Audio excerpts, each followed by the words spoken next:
This is a Sports Catastrophe production. Hey there, hello there. It's Jeff Cutastrophe welcoming you to another Sports Catastrophe on this day. And today, on January the 9th, in 1979, one of the greatest defensemen of all time and one of the best careers in NHL history that was cut short due to injuries, got his recognition as the sweater was retired. That, of course, is number 4, Bobby Orr. Who else? So, the story of Bobby Orr is huge, as many people, including famed historian and Facebook friend Liam Maguire, would tell you about Bobby Orr, is that basically Bobby Orr was an icon. In 1960, at the age of 12, he basically was playing almost every minute of a game in a Pee Wee tournament.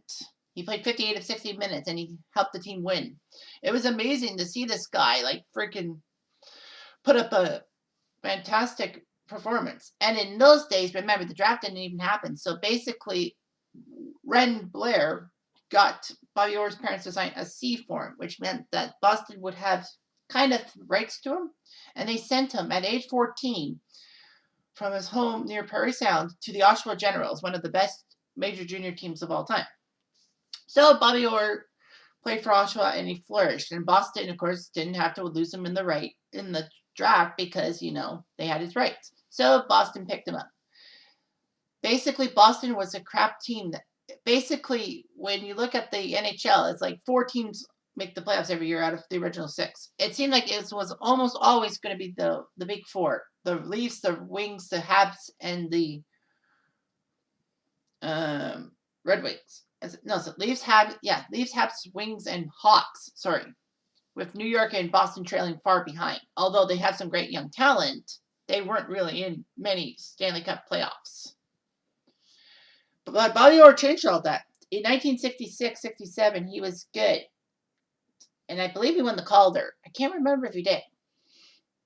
But anyway, when Harry Howell of the New York Rangers won the Norris Trophy in 1967, he famously quoted that this will be the last time I have one of these for a while because that kid Orr is going to steal the show.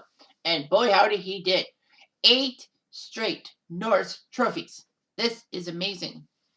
Like a guy would have 8 straight Defenseman of the Year awards. He was just great. It wasn't just his defense that was good. It was his offense, too. He was passing the puck a lot. He ranked in the top 10 in scoring a couple of times. But Boston didn't really pick up ground until Phil Esposito was traded from Chicago to Boston in that famous one-sided trade. And basically, Orr and Esposito ruined everyone's lives, and especially Bobby Orr. Like, he was this dazzling guy. You could see a lot of highlight reels of him going through teams and all that. One famous one is when he goes through the whole Atlanta Flames players, all 5 of them, including the goalie, wraps around and scores a goal. And he doesn't celebrate.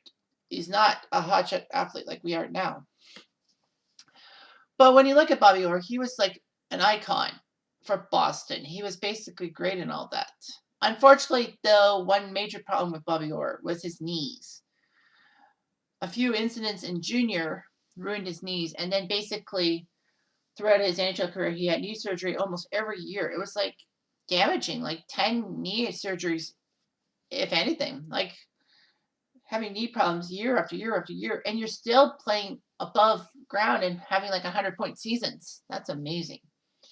But unfortunately, Bobby Orr's knees were what ruined him. And just like Mike Bossy, his career was cut short due to injuries, all too fast. And the knees just ruined him. Knees are very important to a person. So basically, Orr wanted to remain a Boston Bruin. But Boston didn't give him a contract for some reason. He kept waiting and waiting and waiting, but then he wanted to play in the NHL again. What's weird is Orr's injuries ruined his NHL career, but he still played a major role in the 1976 Canada Cup for Team Canada. Now, Orr, of course, didn't play in the Summit Series because of his knees and all that, but Canada still won, thankfully. So anyway, so he helped Canada out in the 76 Canada Cup and was named MVP, if memory serves me right. So Bobby Orr had a lot of things going for him, but his knees just ruined him. So Orr took a contract begrudgingly with the Chicago Blackhawks. It was like geez, Bobby Orr didn't play for the Bruins only? That's unusual. So he played like, what, 30 games with the Blackhawks and all that combined. And basically his health, his knees just gave out and he had to retire. November 78, if memory serves me right. But Bobby Orr was great and all that. I feel that he's got greatness in him. But unfortunately, the problem with the Bobby Orr situation was, even though that he had a good relationship with Alan Eagleson, who basically got him a big rookie contract and all that, who negotiated a lot of contracts for Bobby Orr and other players. Eagleson was at fault for why Orr didn't get a Boston contract. Boston actually was offering Orr a 10% ownership stake or something like that. And basically, Eagleson was holding up for more, I think. I don't know. But Eagleson screwed Orr over with the Boston contract. It wasn't well known until the 1990s that Orr realized that Eagleson was told that he could have 10%. He could be 10% owner of the Bruins and all that and have business deals. But Eagleson didn't take it. Eagleson was very greedy and all that. And that greediness ruined his reputation in the hockey world, especially with taking cuts for international tournaments and basically paying off friends and all that, giving friends high impact jobs and all that. Your friends in high places. Yeah, Eagleson. Or basically told Eagleson to F off in a sense. And Eagleson paid the price. He lost his Order to Canada. He lost his Hockey Hall of Fame membership. He lost a lot of things. He lost his freedom for like 18 months. But only 18 months. Jeez, it should have been a lot longer. Canadian hockey fans would be pissed.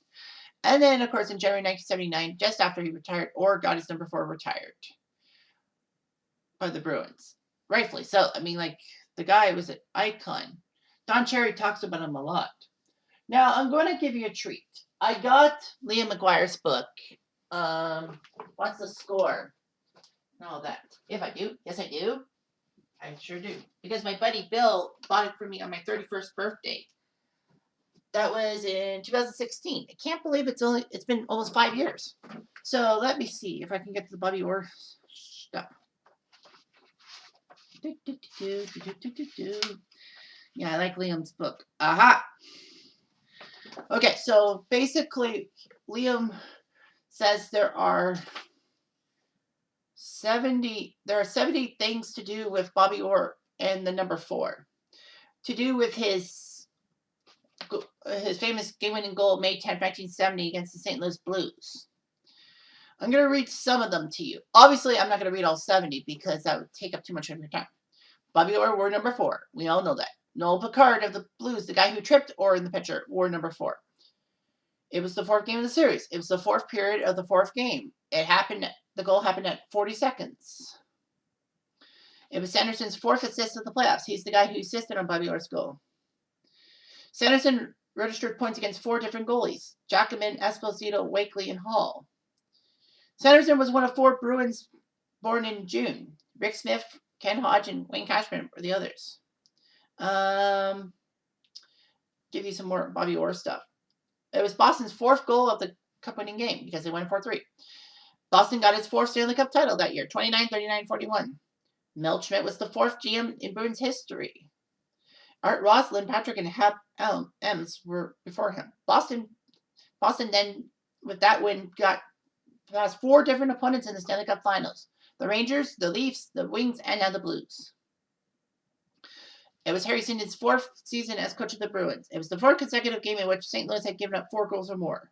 It was the 4th series in the 1970 playoffs that ended in a sweep. And this was Orr's 4th season. And Bobby Orr won the Conn Smythe Trophy, and then he got the Art Ross, the Hart, and the Norris for 4 major trophies. Orr became the 4th non-goalie to win the Conn Smythe Trophy since its inception in 1965. Orr was the 4th defenseman to score a cup-winning goal. The others were before him: Babe Pratt, Bill Baruchel, and J.C. Tremblay. Let's see. Orr was one of 4 Bruins to score a goal in the Stanley Cup deciding game. Rick Smith, Phil Esposito, and Johnny Busak were the others, I guess, in that series. Orr finished 4th overall in playoff assists with 11. Orr had 4 assists in the Stanley Cup Finals. Orr scored goals in 4 road games that playoff year. Orr surpassed the previous records for goals in one playoff year by 4 by a defenseman. His 9 goals were 4 better than Earl Siebert's 5 in 1938 with the Hawks. Let's see.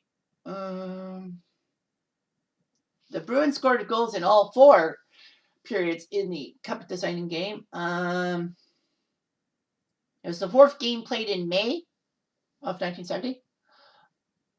Let's see. A lot of 4s and all that. Yeah.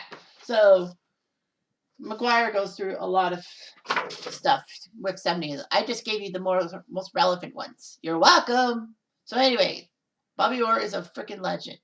I know there's been some controversy with him and a newspaper ad he took out. I'm not going to comment on it because that's not the time or place. I'm just saying that, the sports world's mad at him. I can care less about it. But anyway, thanks for watching. I do.